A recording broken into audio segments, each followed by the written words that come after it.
Why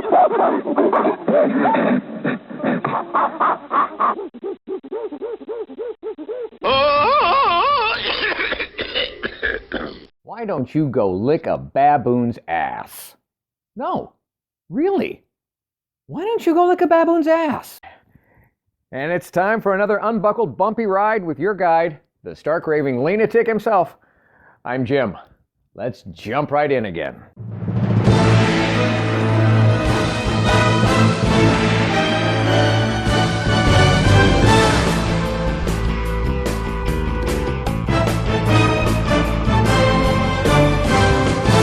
Welcome to my podcast based on my brand new book, available on Amazon, Live Life Lean, L-E-A-N. It's a year-long guide to gratitude and our daily grind. The book that combines some timeless wisdom from a whole lot of the world's wiser people with the reflections, reactions, and wisecracks of the guide's author, me. And it guides you, the reader, through the simplest system for a happy, healthy, authentic, and genuinely grateful everyday experience. I urge you to get the book. Of course I do. I wrote it. It's either at Amazon or at my website, ampurage.com. A-M-M-P-U-R-A-G-E. But even without it, let's make next week better than last, our next year better than the past, and get started now with today's episode of... Okay, why don't you go lick a baboon's butt? See, it wasn't meant as an insult. It's not like I'm telling someone to go to hell or to go attempt to have intercourse with themselves. Get the picture? By themselves. To themselves. Get the picture?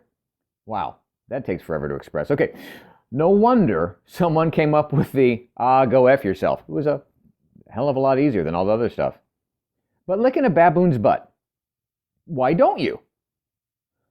Okay, you don't happen to have one in your house, probably. A baboon with a butt.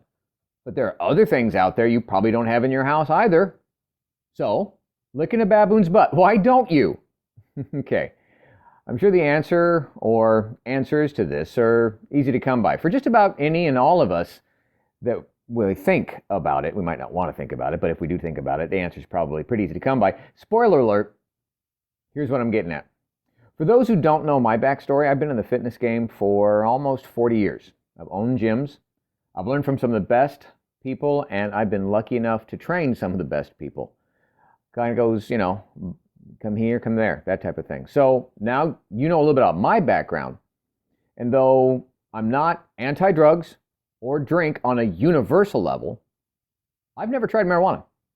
I'm from California for the first 30 years of my life, but I never wanted weed. I've never done a doob. It's just not my thing. I get it if it's yours. I won't try to take that from you. But I never partook a part. I've never had heroin. I've never consumed cocaine. Other than the occasional alcohol drink, I've never done drugs. Okay, so to speak, I understand alcohol's a drug.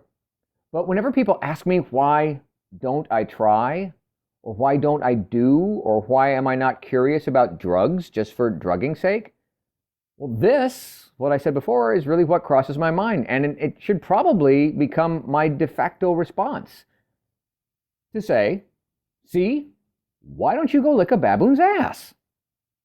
Why? Well, maybe because it might be dangerous. Maybe because it might be unpleasant.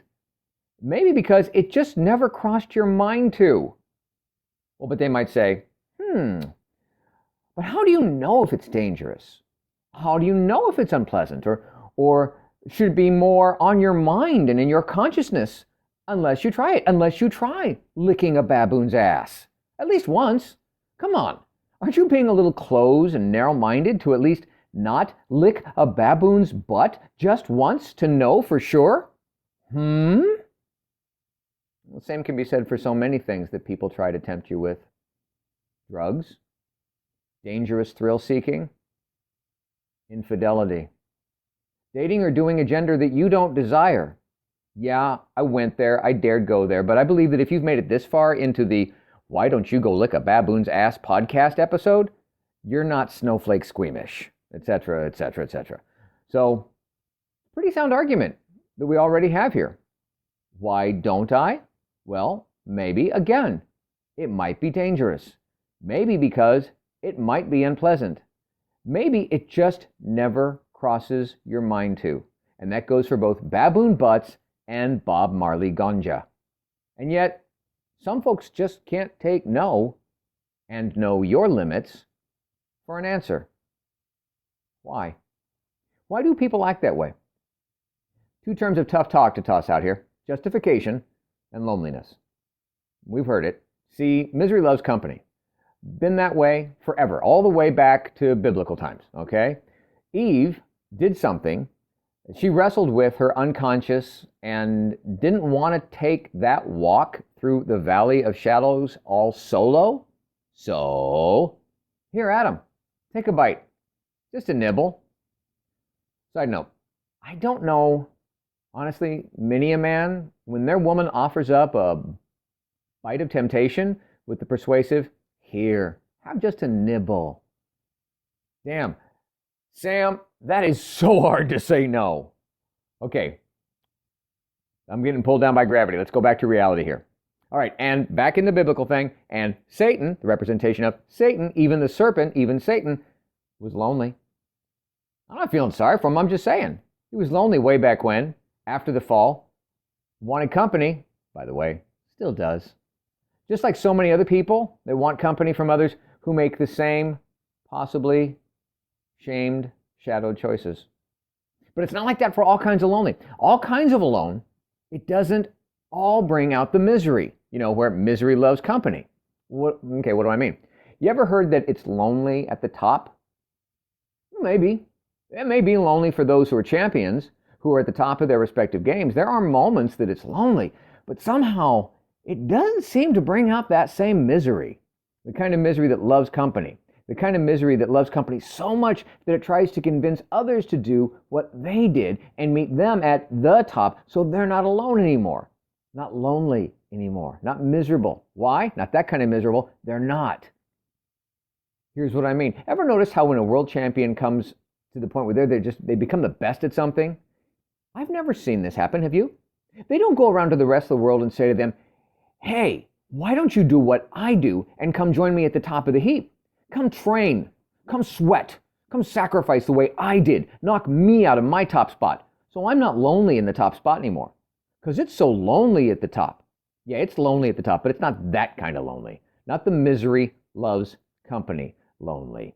The kind that tries to tempt you into doing the exact same thing, so the world champ ain't the solitary, only, all lonely world champ up there anymore.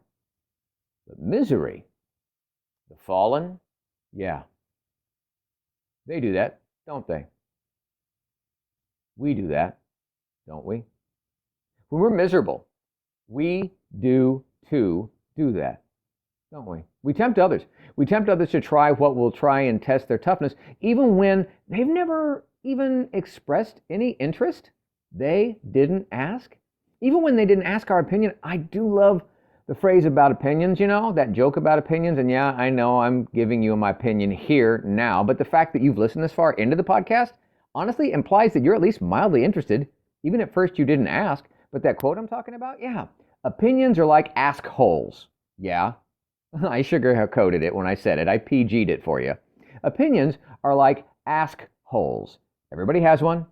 And if people really want to be exposed to your ask hole, they'll ask. So one more time. Tell me again why you don't go just lick a baboon's ass. Let me know when it crosses your mind to. Until then, I'll see you at the top. And now, more words of wisdom to wow your socks off from the Live Life Lean Guide itself. Entry number 205. What I like to drink most is wine that belongs to others. From Diogenes. And the guide's point of view on this? Drinking wine owned by others is different than drinking beer that's provided by others. See, beer, my dear, is not owned. It passes through a man so quickly it is barely even rented. So what do you think about this? Using the Live Life Lean Guide, what have you learned lately that's new? What did you earn that wasn't just handed to you? Where have you added to the world that wasn't just about you? Now be grateful for all that. Reflect on it, respect it, and navigate somewhere next. Thank you for listening. I hope you're enjoying your copy of the Live Life Lean, LEAN guide, enjoying it almost as much as I did creating it. And if you don't have a copy yet, go on over to amperage.com or Amazon and get started today experiencing the amazing power of knowing every day is literally yours to be grateful about, and you need never feel unfulfilled again. I'm Jim Hall, and until next time, good health, God bless, and now go get a little dirty learning something new, earning what's not given to you, adding to this crazy world that we share, and navigating your way to something new and next.